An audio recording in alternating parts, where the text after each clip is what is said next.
Hello, hello, Sagittarius. Welcome to your January 2020 overview reading. This is good for you if you're a Sun, Moon, or Rising Sagittarius. And before we get started, please take a moment to subscribe to this channel if you would like more support and guidance throughout your 2020. And if you would like a free dealing with family meditation, please sign up for my newsletter. That is in the description box if you're interested.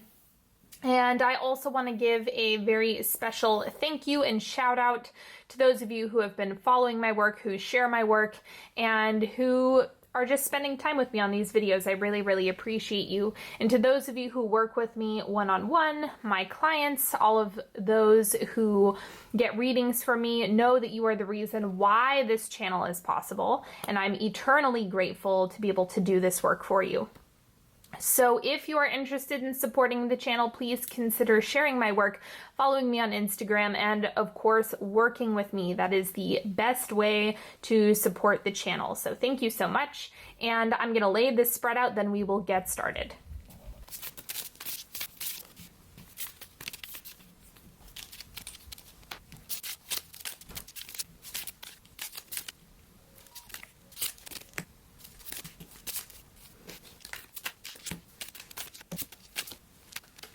Okay, let's start with your oracle cards. First thing, Epiphany, seek clarity. Okay, so this is something that you might need to grease the wheels a little bit, like prompting yourself with questions can be really helpful. But the other thing that I'm getting is a lot of the time just quieting the mind can bring you a lot of clarity. Sitting in clarity. Quieting the mind can bring you a lot of clarity. So if you're just sitting in silence, if you're just in meditation, if you're just doing that bit, you might find that the epiphany kind of comes organically without you having to effort and work so hard at it.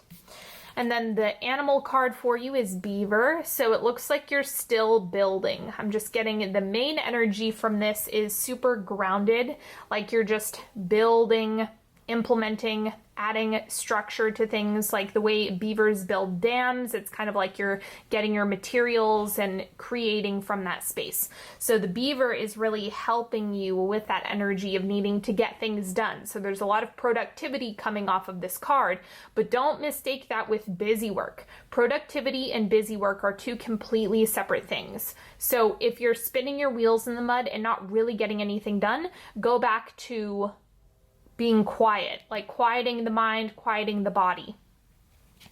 And then the next card we have is incorporate, weave in an unusual element to bring all of your gifts together under one umbrella, legitimize the endeavor. Okay, so that should be really, really clear. Whatever statement stood out to you most is what you need to hear. Now in the center of this reading, I have past, present, and future. So that's what we're gonna do now. In the past position, you have the Queen of Cups. Now there's a few things coming up when I'm looking at this. One, this could have been just a time when you were really leaning into focusing on your emotions, doing emotional work, doing emotional healing, just really focusing on that element of your life and of your body. But the other thing is that it may have just been the clarity around your desires, like really asking yourself, what do I want? What am I needing? Now the present, so this is going to be for January. We have the Three of Swords. Let me pull the future card before I read that one. Knight of Coins. Ah, okay. Okay, now it's all making sense. So the Three of Swords is you just waking up to what doesn't work. Okay, and that can be something that shows up anywhere. It's like, yeah, I think the one that most people think of when they're focusing on the Three of Swords is relationships. I don't think that's necessarily what you're dealing with. But of course, it's like there are people in relationships that you might be growing out of. So with the Three of Swords, I think it's just about you kind of honoring the feelings that you've had. I think this is something you already know. That's what the Queen of Cups has helped you wake up to and realize. And the Three of Swords is actually letting you shed the skin. So however you're needing to do that, however that looks for you, it might be work related, it might be friendship related, it might just be the ways that you're treating your body, right? So if you have health goals, for example, that might be something where you need to dismantle some of the negative habits that you might have that are, and by negative, I mean things that are harming you rather than supporting and helping you. So a lot of this is just cleaning your environment and your energetic space up in January. That's the core of this, because the Three of Swords, while yes, it's grief, there's always a mourning period. When we step into something new, when we align ourselves with something new, it requires us to release the old. And that's what the Three of Swords is supporting you with.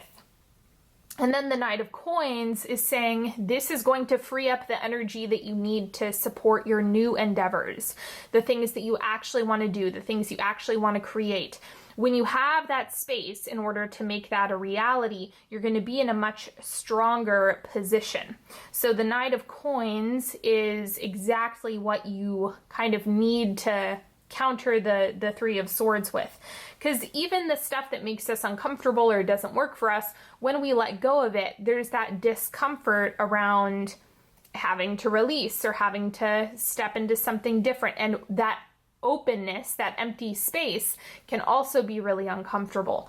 But know that if you're showing up with a clear intention or something that you want to fill that space with, you're going to be in a really great position. So I think you just kind of need to update the things that you're trying for, and updating the things that you're showing up for, and updating the ways that you're spending your energy.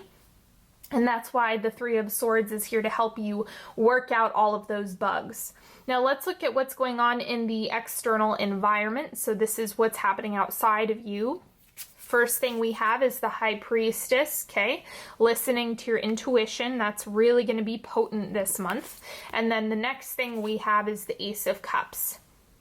All right, now this is, I love this card, by the way.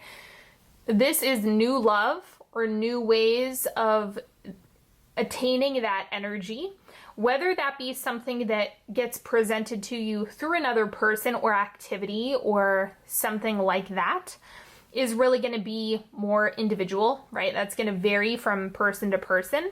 But keep in mind, the Ace of Cups can oftentimes be, we need to let our own cup overflow.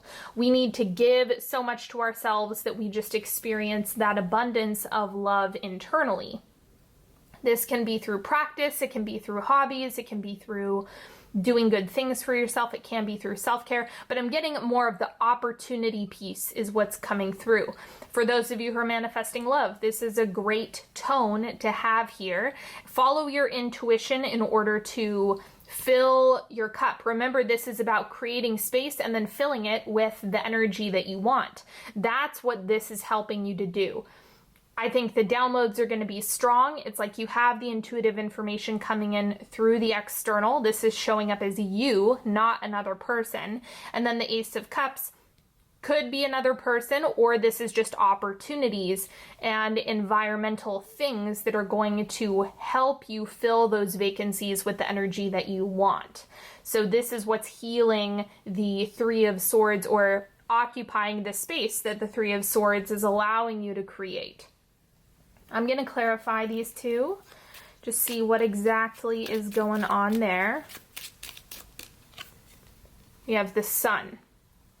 So looking at it from a perspective of, this is going to get easier, this is going to get brighter, life is going to get better, right? That's probably a mantra that would be really helpful, is things are getting better and better all the time, and really weaving that into your DNA, right? In order to change your mind about something, that takes a lot of work. And so just honoring the work that requires and showing up for it anyway is going to be the best strategy you can have. Now this is your emotional world, your internal world. We have the Ten of Cups. You look like you're in a really good position. So this is a nice time for this vacancy to be coming up, because the emotional world is saying, hey, you're in a good position. This is not translating as doom and gloom, as I know a lot of people like to frame the Three of Swords as. This is space. Space in itself is neutral. When you project onto the space, good or bad, that's what makes the space good or bad. The same way divorce can, for example, like divorce can be something that completely devastates somebody, and it can also be something that's extraordinarily liberating. And both of those things can be true at the same time.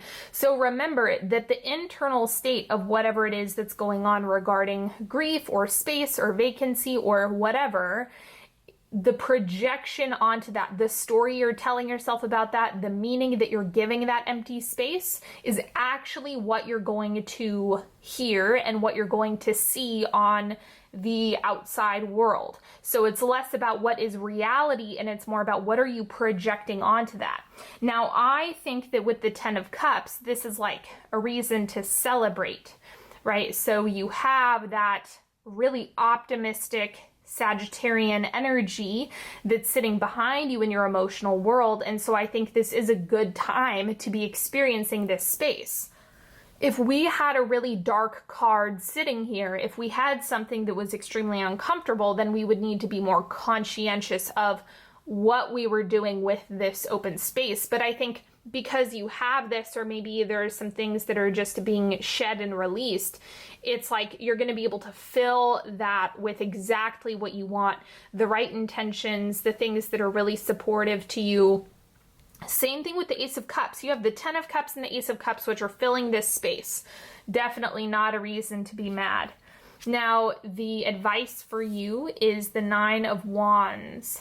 The 9 of Wands is kind of like a warning, like, hey, don't burn out. Don't burn out. Pay attention to me. Pay attention to me. So the 9 of Wands just wants you to know that you need to stay on top of the self-care. You need to stay on top of your energy levels. And also, I want to let you know, I personally do not buy into the idea that if you're doing what you love, then you'll never be burnt out. It's like, no, you can definitely run too hot. So let me clarify. We have the 2 of Stars.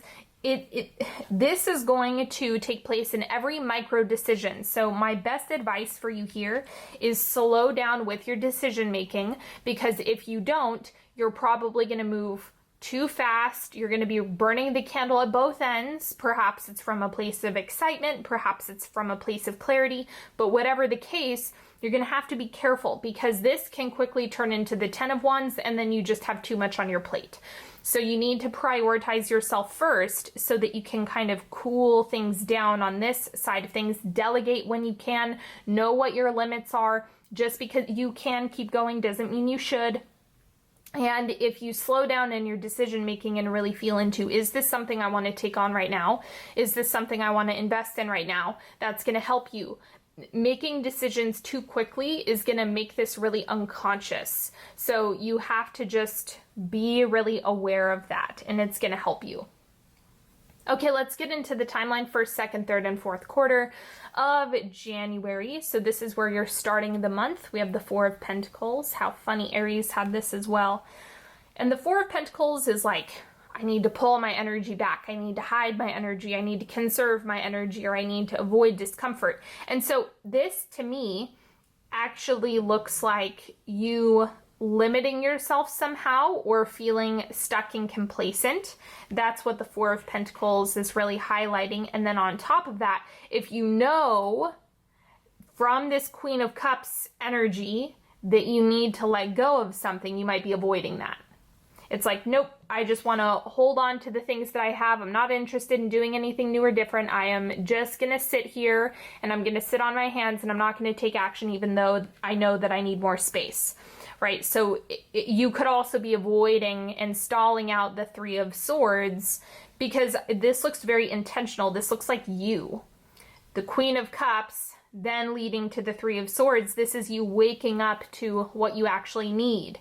And so that's something you might be meeting with a lot of resistance. And then the 2nd quarter, we have the Wheel of Fortune. However you play this is entirely up to you. You can sit on your hands, nothing will change. You can embrace the change, you can embrace the space, you can take things off of your plate, you can delegate, you can let go of things, and then things are going to turn in your favor. So it's totally up to you. If you want things to be different, then you're going to have to be a way that is different. So it's about being. It's not just about doing. It's about the energy that you're embodying, and then that's what actually leads to the actions. And then the third quarter, we have the 10 of chalices. So same thing that we had down here. This is where I just see this as you can set this intention for the things that you're really desiring. Okay, so the 10 of chalices energy is really supportive when it comes to attainment, because this energy is what you actually want to do or what you want to use in order to expand into that next level. And so I'm just getting that this is more of an energetic state that you're really in, or that you're getting better at embodying, and then that's what translates into all of the gaps that are being filled in. It's all energetic over here. And then the fourth quarter, we have the 9 of chalices. Okay. So satisfaction, dreams coming true, wishes fulfilled. Second half of January is just really smooth sailing. It's just this filling in the gaps here. You have just such ample opportunities. The one condition on January is that you have to be the one to decide whether or not you're ready for that space or that's something that you want. Because then it's just like all systems go. If you set the intention and you make your desires really clear, it's going to get easier and easier and clearer.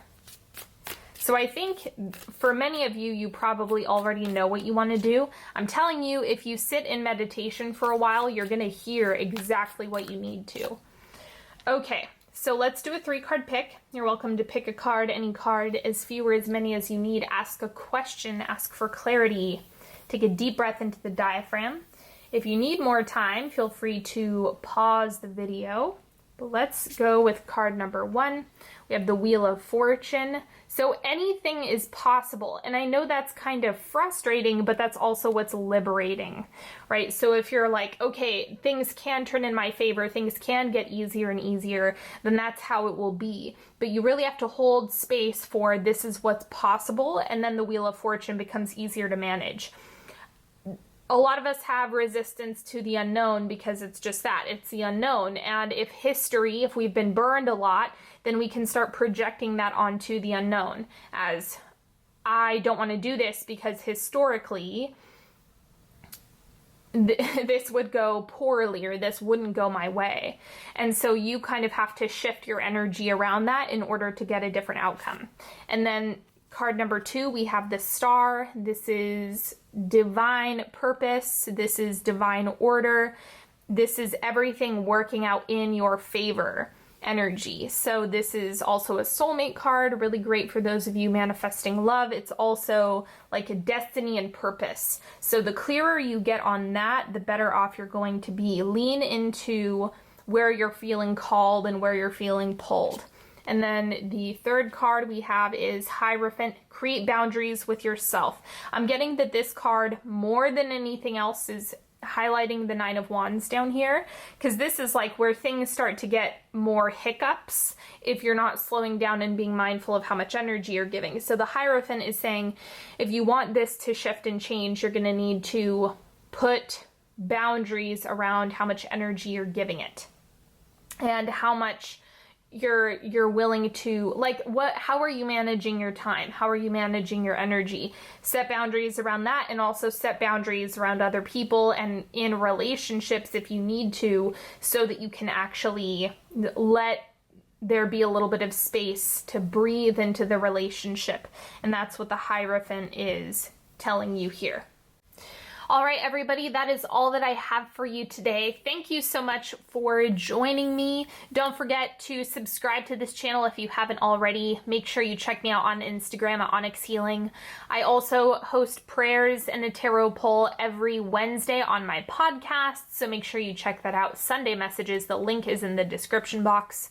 And until next time, don't forget, if you want to support the channel, you're more than welcome to work with me. Head over to onyxhealing.com to see all of the goodness that I offer. And I will talk to you all later. Have a beautiful month, everybody, and I will see you next time. Bye.